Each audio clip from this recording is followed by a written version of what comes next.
હા, અસ્થમા આનુવંશિક મહદઅંશે ગણાયેલો છે. અચ્છા.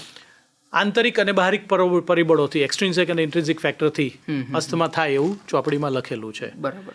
કોઈને દોડવું હોય ને ઢાળ મળે ને, એ આનુવંશિક પરિબળ કહેવાય. પણ દોડવું કે ન દોડવું એ તો મારા હાથમાં છે. બરાબર છે. બરાબર છે. અસ્થમા એટલે શ્વાસ નળી સાંકડી થઈ જવી અને શ્વાસ નળીમાં સોજો આવવો. પરફેક્ટ. પરંતુ આ ટેમ્પરરી છે. ઓકે.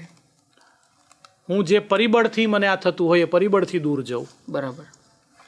અને આ સોજો ઉતારવાની ને શ્વાસનળી ખોલવાની દવા હું કરું, એટલે એ શ્વાસનળી પૂરેપૂરી ખુલી જાય, જેને કારણે મારી શ્વાસનળી સાંકડી થવાથી મને શ્વાસ લેવા બહાર કાઢવામાં પડતી તકલીફ જતી રહે. બરાબર છે.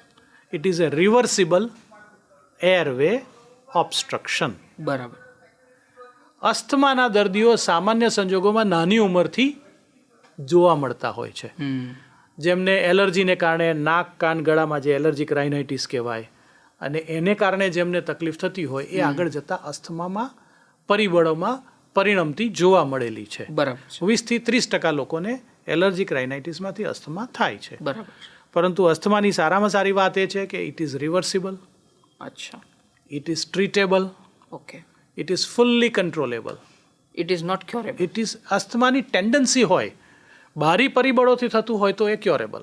ઓકે. હું કાલા કપાસની ફેક્ટરીમાં કામ કરવા ગયો અને મને ચાલુ થયું, હું ફેક્ટરીમાંથી નીકળી ગયો, પછી નથી થતું તો એ બાહરી પરિબળથી છે, એ ક્યોરેબલ. ઓકે.